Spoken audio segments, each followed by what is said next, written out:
Welcome,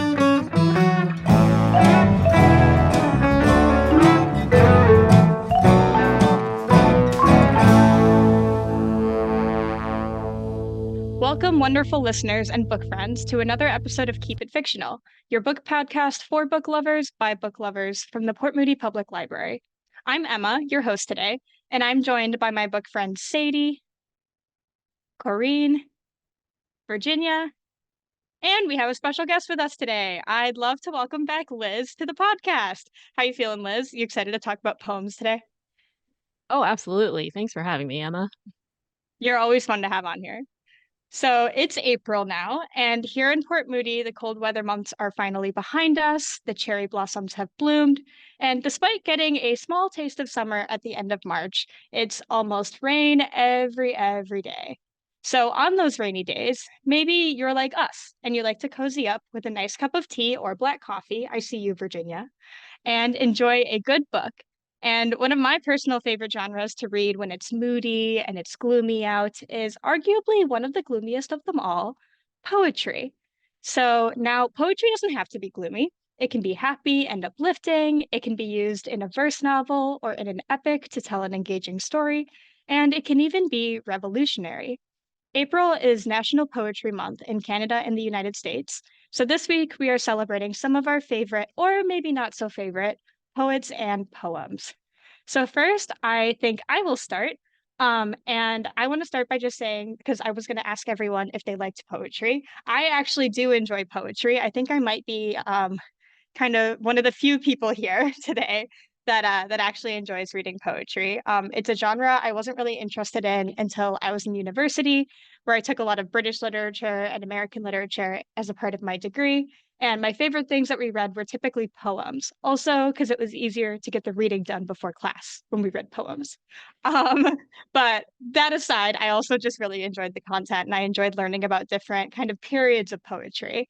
I especially really enjoyed modernism, poets like T.S. Eliot and William Carlos Williams. But it wasn't until I discovered beat poetry that I really started connecting with it and reading it more in my free time. My personal favorite poet is Allen Ginsberg, a seminal figure of the Beat generation and an acclaimed confessional poet, writing from the 50s all the way until his death in 1997. But for today, I wanted to branch out and read a new poet, somebody who both my sister and one of my good friends have recommended to me multiple times, and who's regarded as one of the best poets writing in our time now. This poet is actually the current US Poet Laureate and the first Latina Poet Laureate, serving her tenure since 2022. She's published 7 poetry collections now. 3 of them have won different awards, and 2 of them have also been nominees for many awards. And she's currently collaborating with NASA to write a poem to be engraved on one of their spacecrafts that's being launched later this year. So that's pretty exciting.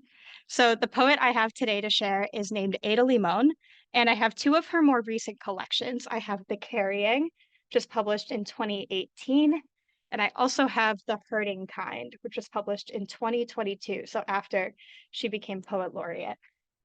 And in both collections, her poems contain a lot of themes of gender, of family, of illness, of motherhood. She makes a lot of observations about the nature around her, the birds and the bugs that populate her garden and her home in Kentucky, and then like the mares and the foals that she and her husband visit in pastures, a snake that her brother held in childhood, among many other things. And she also writes a lot about connecting to the natural world, as well as things like motherhood, fertility, and death and mourning. So, in addition to writing a lot about nature and about wild animals, she also writes about domestic animals that she has in her life. Many of her poems in her more autobiographical collection, The Carrying, feature cameos from her dog. And one of the more memorable animals that she has in her poems come in the form of 2 aging cats that she and her partner take in after the death of his ex-girlfriend. So, like I said before, many of her poems are kind of morbid, and they comment a lot on death and the loss of life. The ex-girlfriend, she talks about the death of her stepmother, and her own struggles with fertility come up multiple times throughout the 2 works that I read this week. While a lot of what she writes is quite sad and heavy, Limon is able to capture these dark themes from a place of openness and a place of vulnerability. She balances grief with the wonder of creation, and observing new life as it begins in her garden, observing new life among the mares and the foals that she sees. She writes a lot about horses. They make appearances multiple times being in Kentucky, and even new life for these ex's cats that they take in.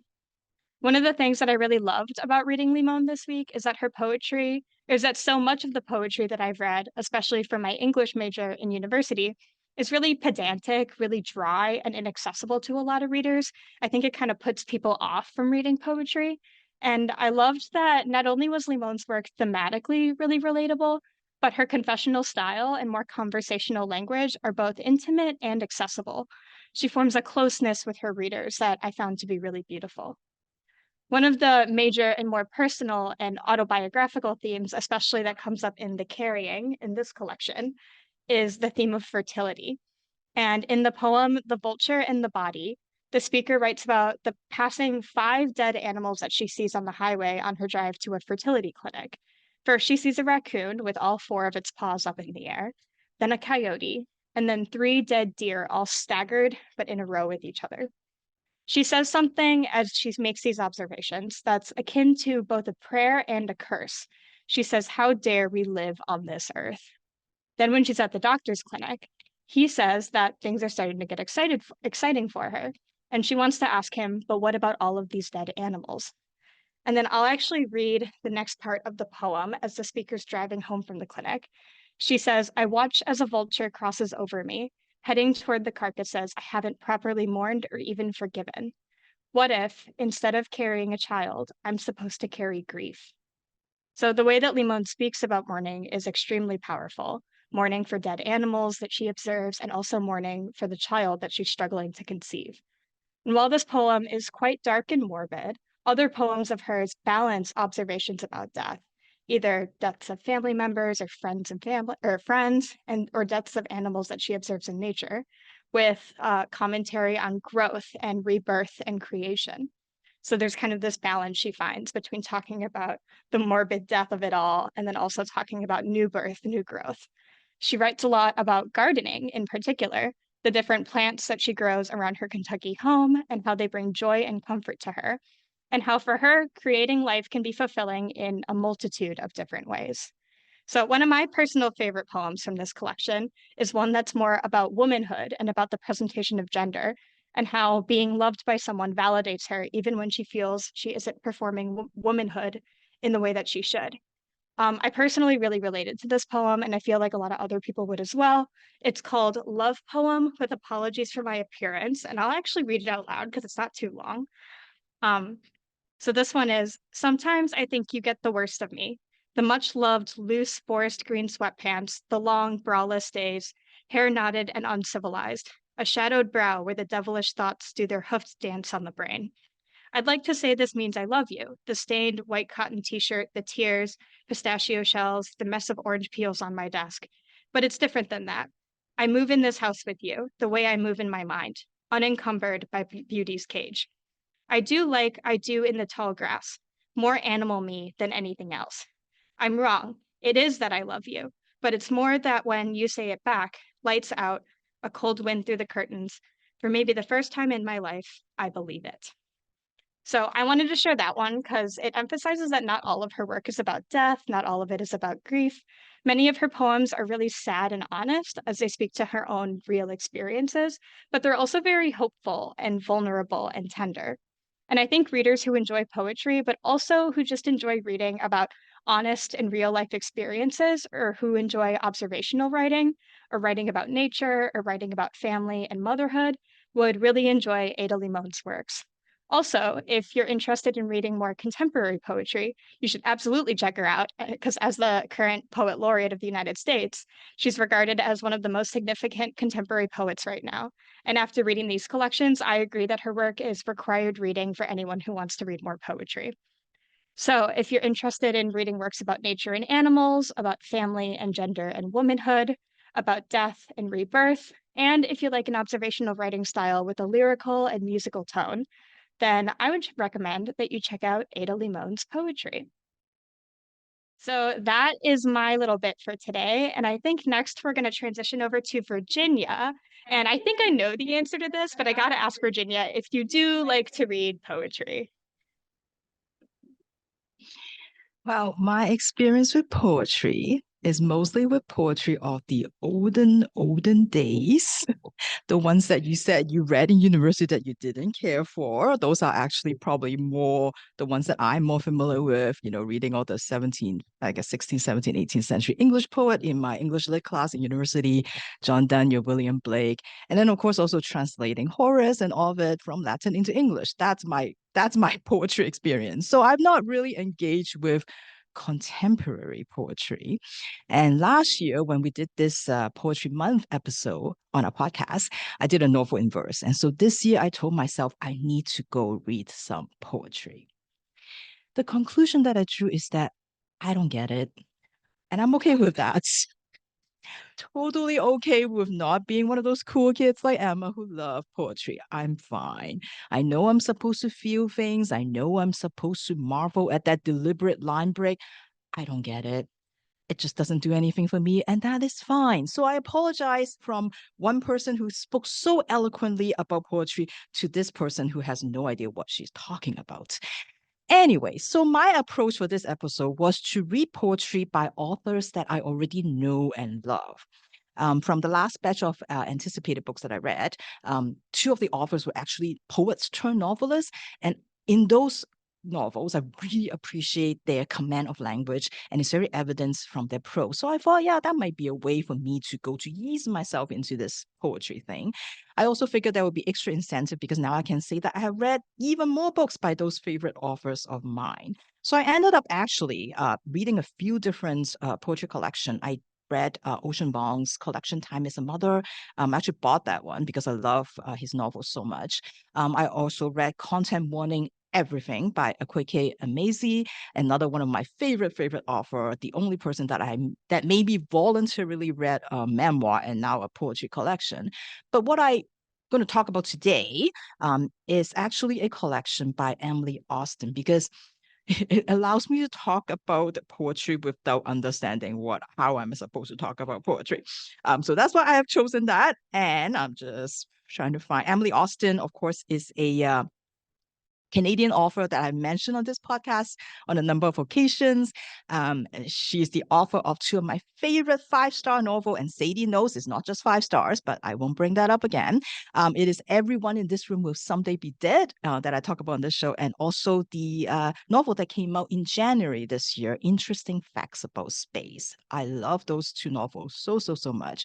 And what I love about her books is always like her queer characters and also her way of exploring what it is like to live in this world of anxiety.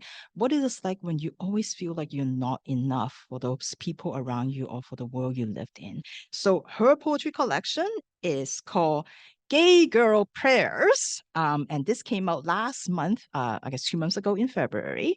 And what she did with this collection is that she took verses in Bible and she took common prayers and psalms and creeds, mainly ones used by Catholics. That's her background.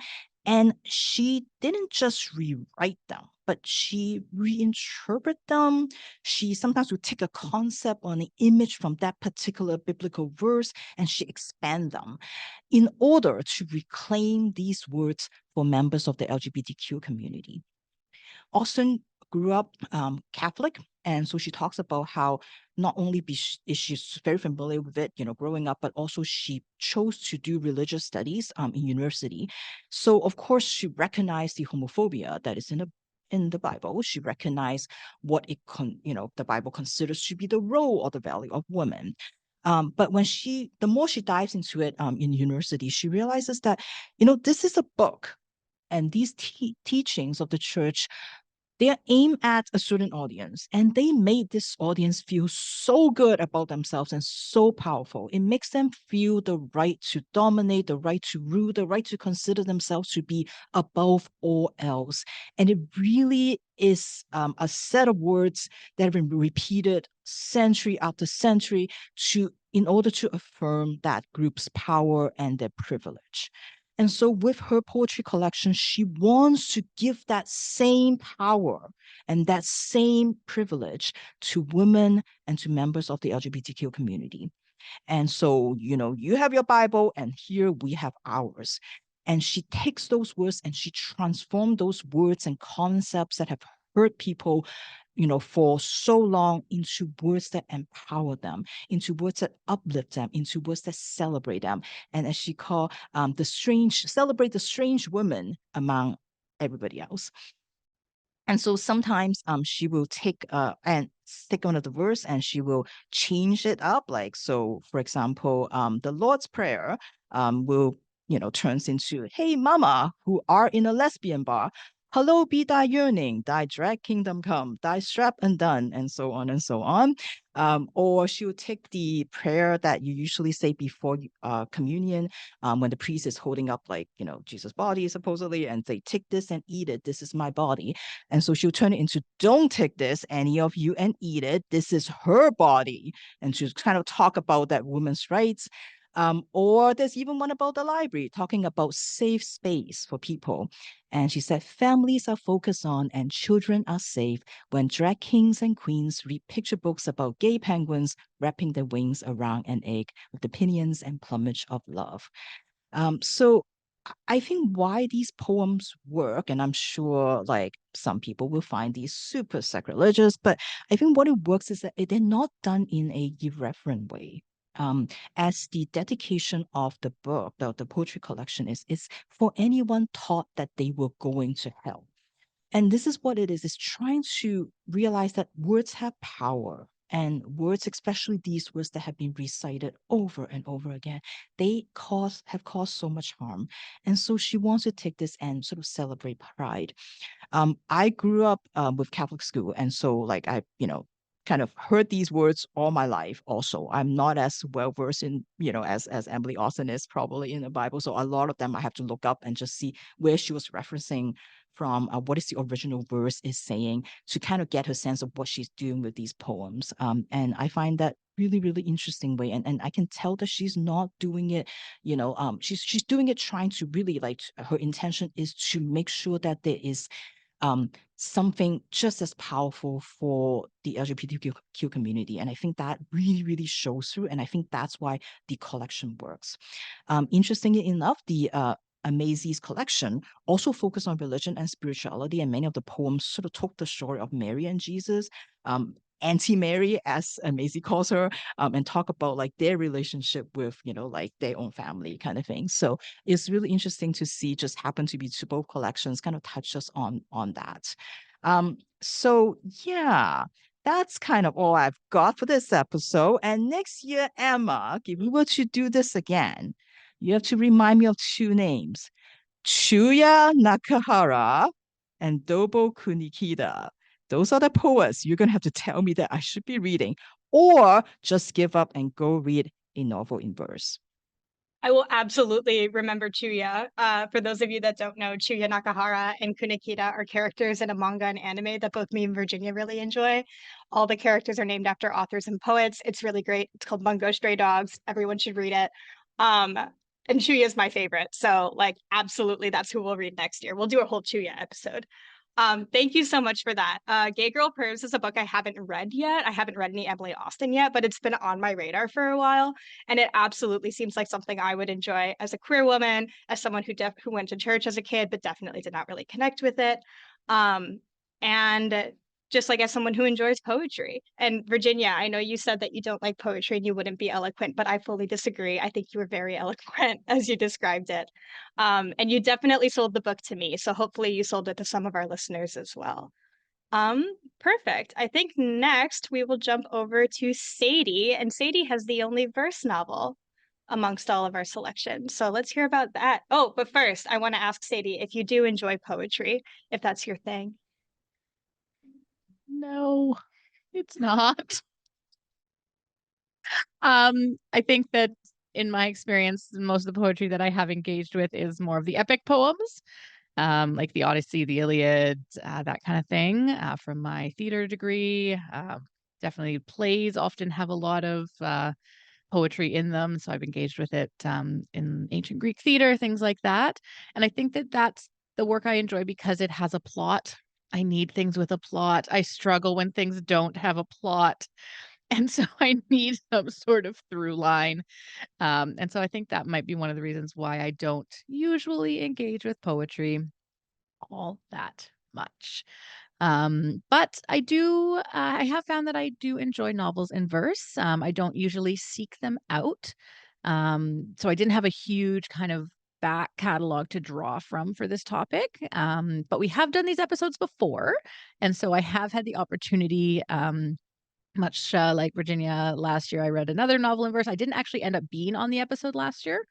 I don't remember why, but this year I decided to just stick with what I know, Virginia, and that was another novel in verse. So the book that I chose today, I actually discovered last year.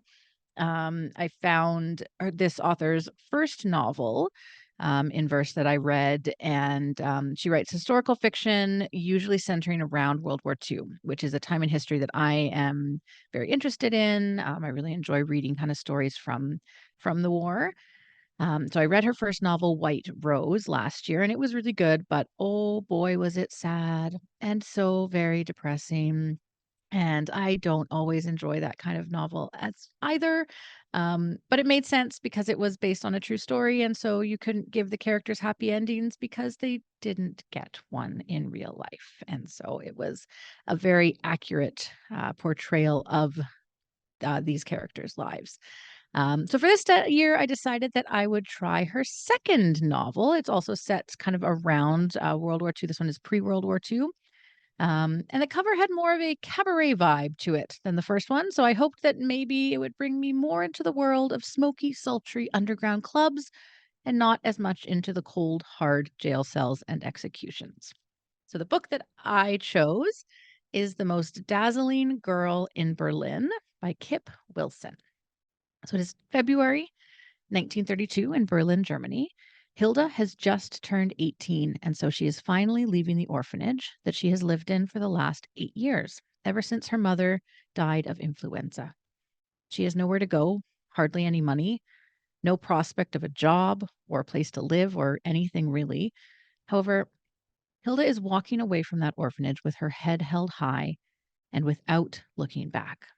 This is the same thing that Gretchen, Hilda's girlfriend, had done 6 months earlier, telling Hilda that she would write when she got settled. However, Hilda has not heard a word from Gretchen since she left. She imagines that Gretchen has already started her long desired career as a star on the silver screen, just like Marlene Dietrich, a career and a life that Hilda realizes now she was never really meant to be a part of, even though the two of them had made these plans and these dreams together. And so Hilda is on her own. She's trying to find work so that she can afford a place to live or at least a meal. And she spends her first night out of the orphanage sleeping in the park after being turned away again and again from each business she enters. As her second day of searching is looking like it's going to be very much like the first, and when the rain starts to pour and pour and pour, Hilda's thoughts start drifting to her mother. Even though she's been gone 8 years, Hilda still hears her beautiful voice singing in her ear, pushing her forward. And as the rain starts to mix with Hilda's tears, she sees a light at the end of the street. She stumbles down the block until she arrives at a glass door. The words Cafe Lila scrawled across it. Hilda is drawn inside. The music, the laughter, the warm bodies, a welcoming embrace after being cold and soaking wet on the street. Cafe Lila is like nothing Hilda has ever experienced. It's vibrant, it's filled with music and love and happiness and women with red lips and short skirts drinking champagne. She realizes how out of place she is in her dripping, tattered clothes. And so she's just about to turn around and go out the door when she knocks into another woman. Perfect, dark hair in a stylish bob, a breathtaking, warm smile. She introduces herself as Rosa and immediately drags Hilda over to the bar to get her a towel and a glass of champagne, disappearing almost immediately again, kissing Hilda on the cheek as she goes and telling her to enjoy the show. Hilda stands in amazement, drinking her champagne as Rosa reappears, this time on stage. She is captivating as she dances and sings her way across the stage, winking at the audience. While she can hardly tear her focus away from Rosa, Hilda too starts to look at the audience and realizes that the nuns who ran her orphanage would certainly not approve of this club. Women in dresses, men in dresses, women in trousers, people who defy definition entirely. Women in tight embraces, kissing and touching each other. Cafe Lila welcomes them all, and Hilda has never felt more at home in all of her life. When Rosa rushes from the stage, yelling at Hilda that she'd love to talk, but their other waitress quit on them and they have no one to cover, so she has to serve the tables too. Hilda sees her opening. She jumps in to offer her help. Thrilled, Rosa and Brigitte, the bartender, eagerly agree, and Hilda starts waiting tables immediately. She works through the night, serving table after table, almost collapsing when the stage lights are finally dimmed, the piano is pushed to the side of the room, and the audience finally leaves. Hilda is exhausted, but she's happier than she's been in a really long time. However, her happiness fades when she realizes that even though she does have a job, she won't get a paycheck for another week, and she still doesn't have a place to live. However, as they leave the club, Rosa offers her another lifeline. "You can come home with me tonight," she says. "My aunt's used to me bringing home strays."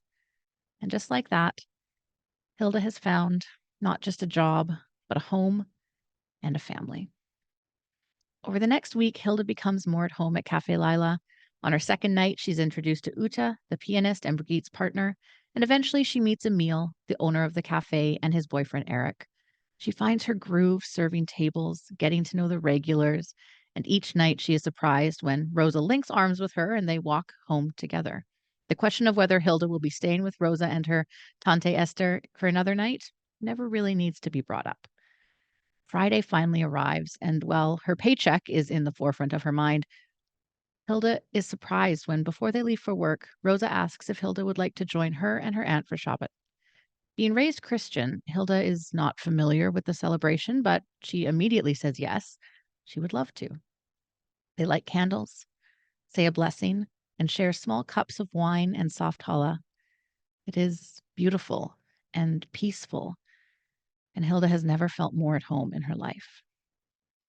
However, outside of the welcome of Tante Esther's house and the warmth of Cafe Lila, Berlin is on the verge of political upheaval.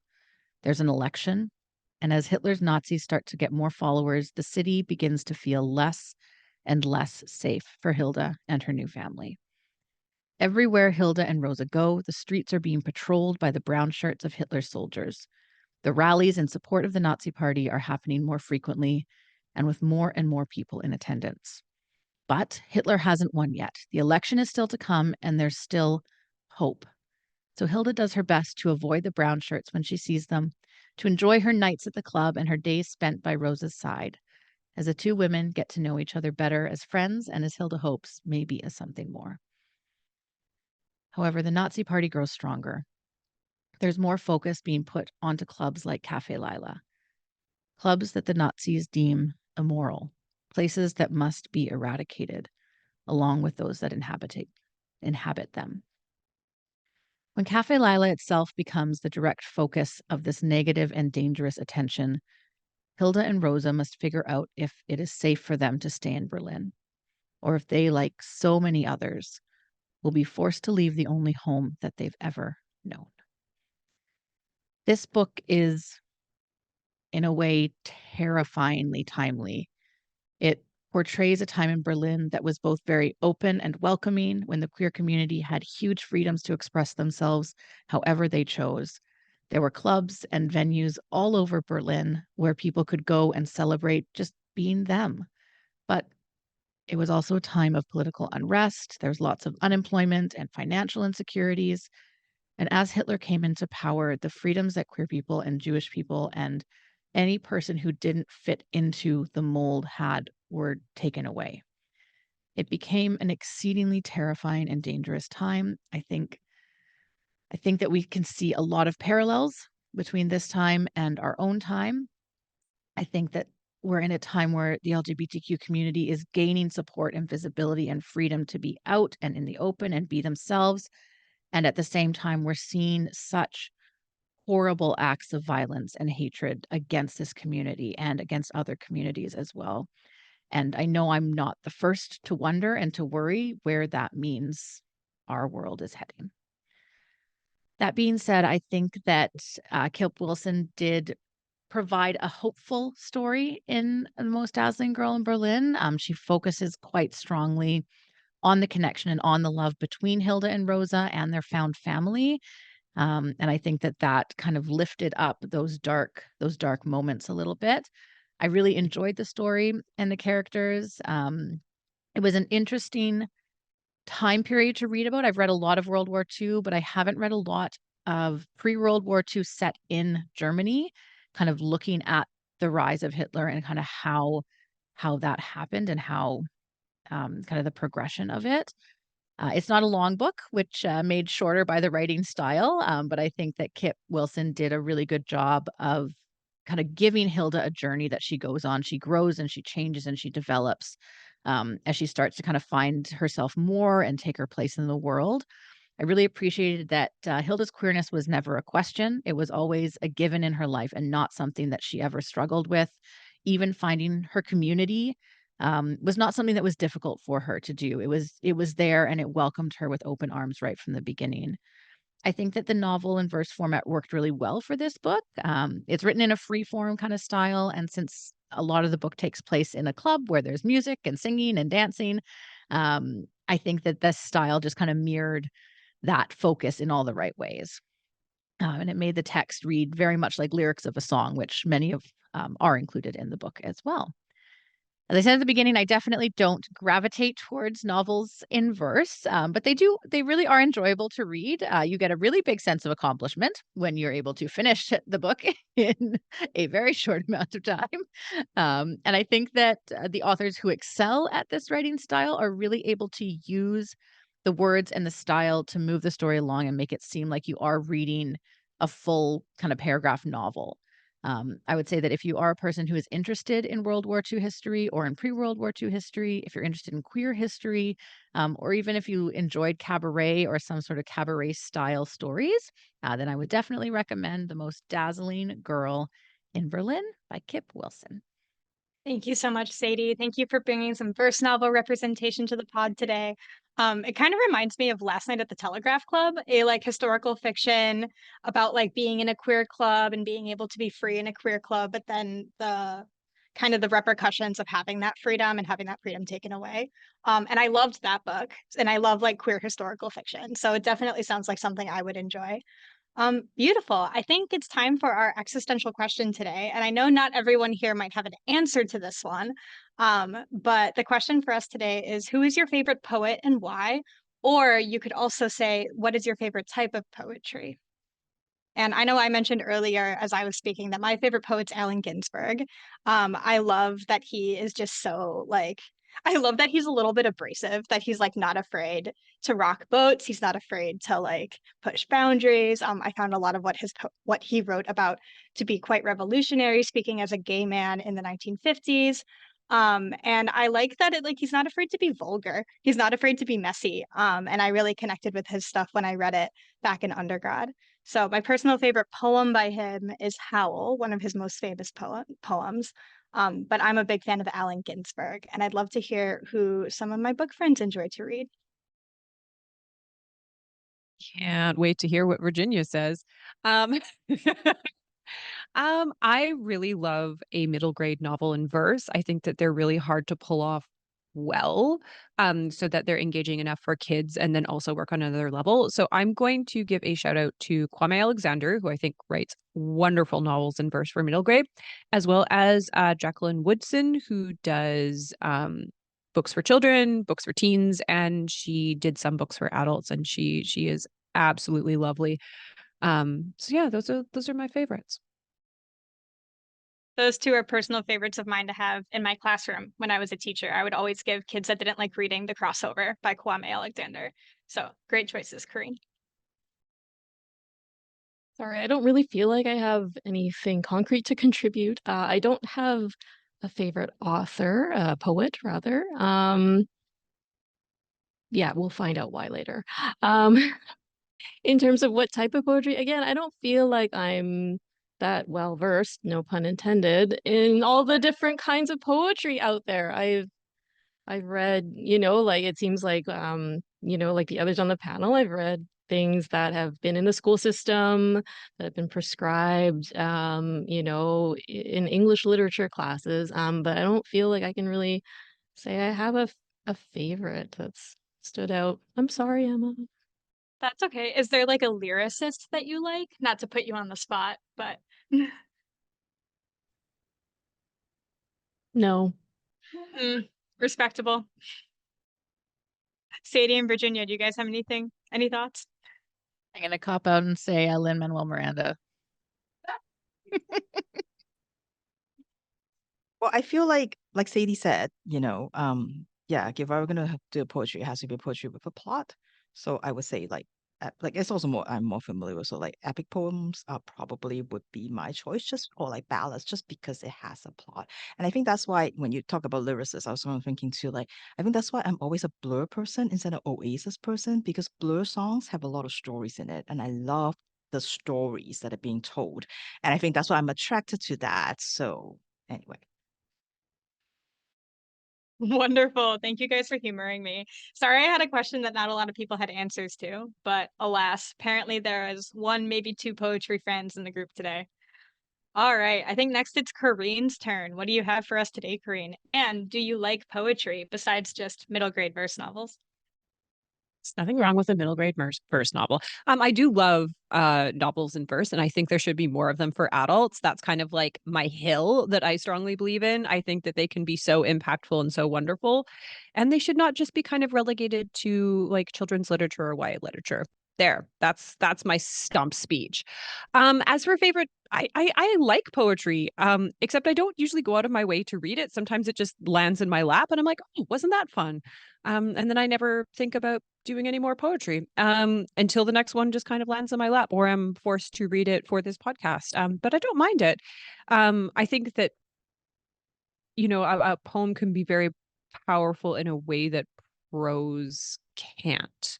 As Virginia kind of mentioned, that kind of like one incisive line that kind of like sums up everything and makes you feel and has all that impact. I think that poetry has a really special way of doing that, I think. So yes, I am a poetry fan, except I don't go out of my way to do a lot of it. And the book of poetry that I am bringing to the podcast today is one that for inexplicable reasons I had on hold. And so it was at my house. And so I was like, okay, I guess I'm reading this book. I have no idea why I put this on hold. I don't usually put books of poetry on hold. Maybe I was like preparing for this podcast, but that never happened. So that clearly cannot be the case.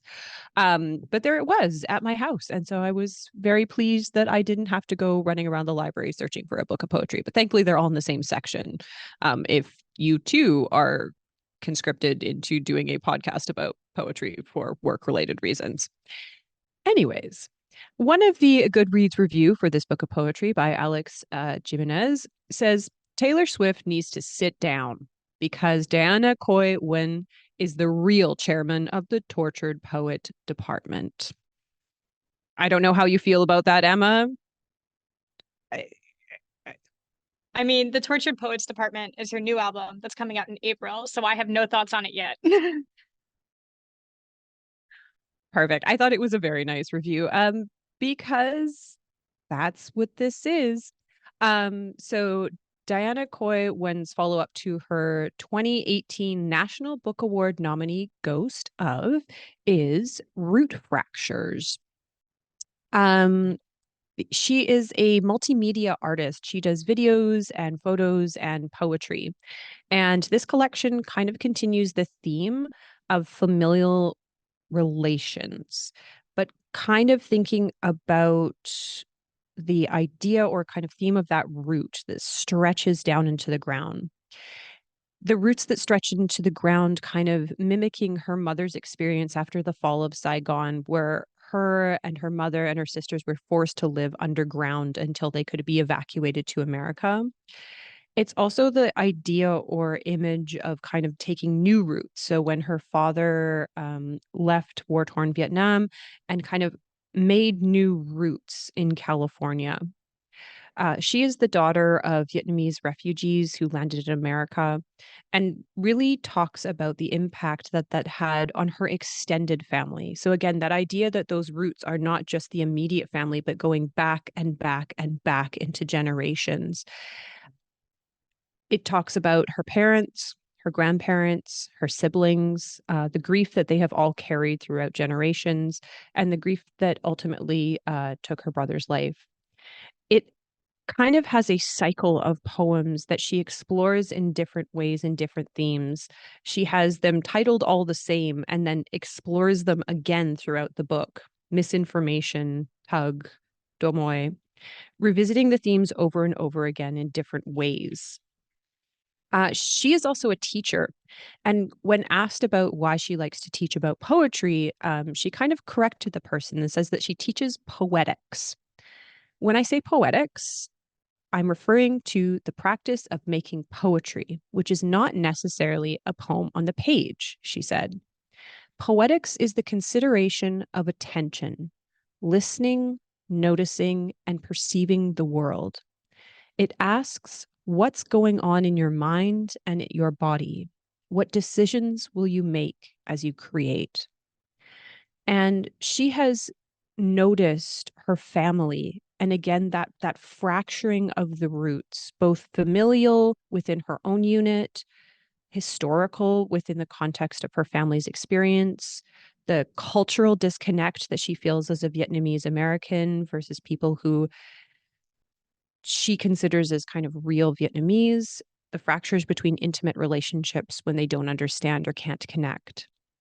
She wrote this collection over a couple of years in what she calls 30 days of intense poetry. She collected all of these poems, many of them that kind of long cycle or theme that she revisited them, and then left her child with her parents to go to the public library to compile them in a way that felt true and good to her. Her biggest consideration when she was writing is, and I quote, "Did I give fair treatment to the living and the deceased members of my family without making concessions of my own truth? It's so hard to balance family and one's work, especially when we do not view shared history in the same way."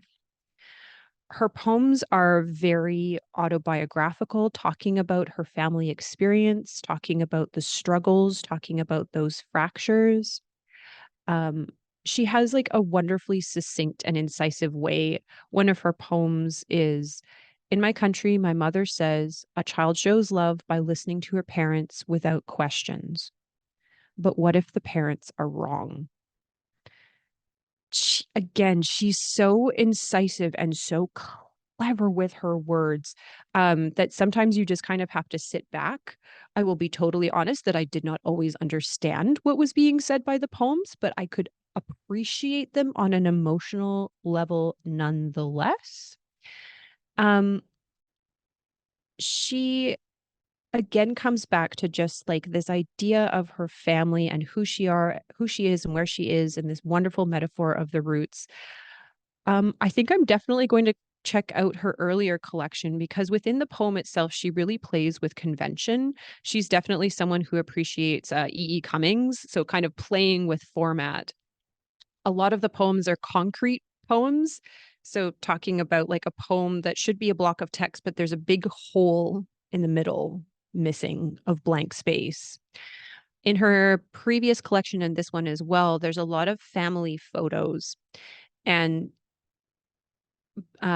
before her brother's passing, he went in and cut himself out of all of the family photos. And she uses those in her poetry to talk about the family and to talk about their experience. So she's really using that multimedia background to make it both a work of literary art and a piece of visual art, which I really appreciated. So if you are looking for someone who can give you like a real shake up moment with simple words like, "A whole is a whole, but none of them are the same," I would definitely recommend going out and finding this new collection. I now realize why I put it on hold. It's because it was published in January of this year, and I'm trying to have some books for my top 10 of the year. So I definitely did this.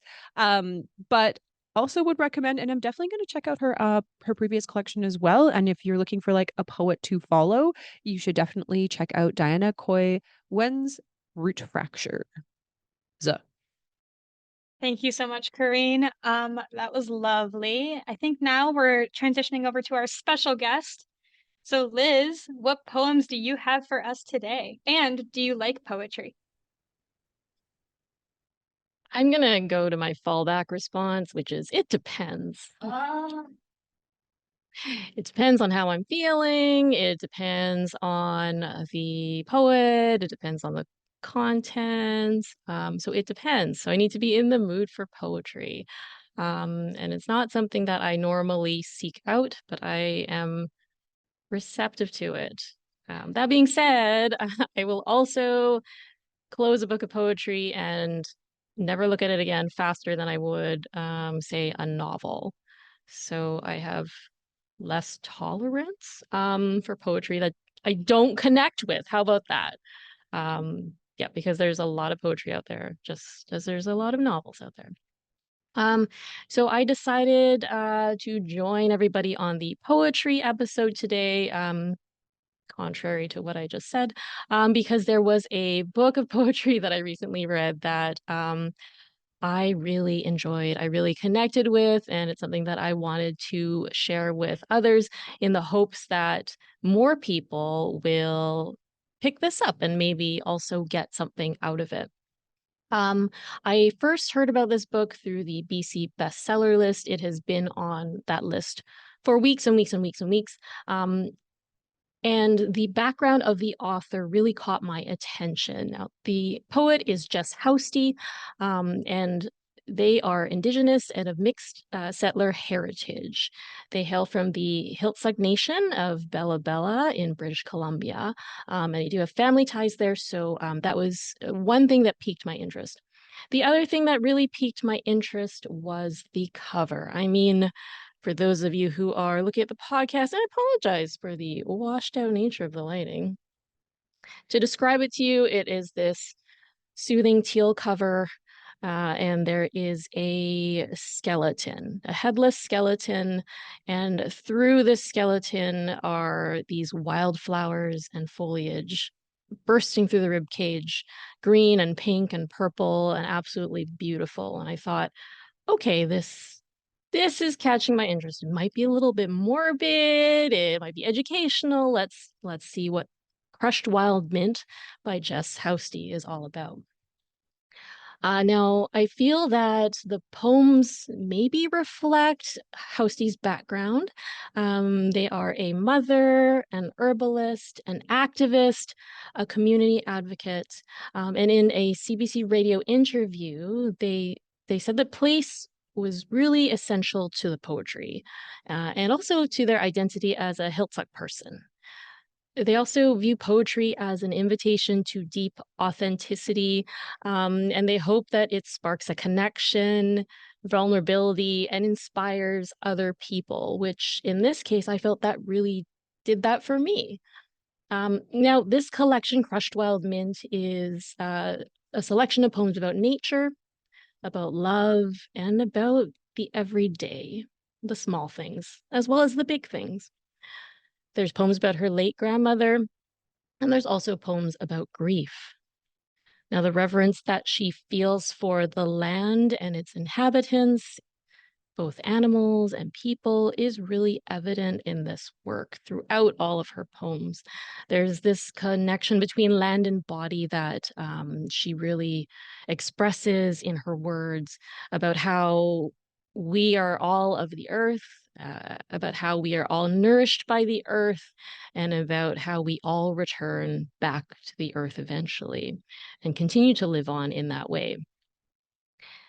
In a poem titled Guani Taught Me, and in this case, Guani means grandmother, she says, "Every berry in my basket is one syllable of a prayer." And I found words like this really interesting. how Housty incorporates an element of spirituality in everything. And, depending on your background, you may think of prayer as one way or another, connected to one religion or another. But to her, it seems to be about connection to the greater world around us, and how we are just one tiny part of it, and we play our part, and we support each other by playing that small part. There's a sensuality about her writing, in the sense that she engages all of the senses. As you move through this selection of poetry, all of your senses are enveloped, they are engaged. You see what she sees, you feel what she feels, you taste what she tastes, like tasting dirt, like tasting berries. And you really get that sense of our place in the world, about how while we consume the world also consumes us. So we are just a drop in the bucket, but we should be grateful for what we have, for those who have come before us and those who will come after us. So I really do recommend Crushed Wild Mint by Jess Housty. Again, as a person who doesn't normally gravitate towards poetry, I just felt that the way she was able to convey all of these feelings, that kind of made me reflect about who we are in this world, our place in it, and kind of that we should ground ourselves and be mindful of the world around us. Um, I enjoyed that so much, and I hope if you pick up this book that you will too. So that's Crushed Wild Mint by Jess Housty. Thank you so much for that, Liz. That actually sounds like a book I'd really like. It sounds really similar to the Ada Limon stuff that I read today, like talking about nature and grief and rebirth and family, a lot of similar thematic material. So thank you so much for sharing that. And I want to say thank you to all my book friends for being a little vulnerable today, sharing some more intimate works than maybe what we usually talk about. I understand that poetry is not for everyone, but I'd like to think that there's a recommendation to be found in this selection for any type of reader.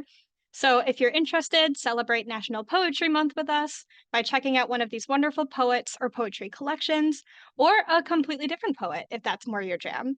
So that's all we have for you guys this week, and we'll see you next week for another episode of Keep It Fictional.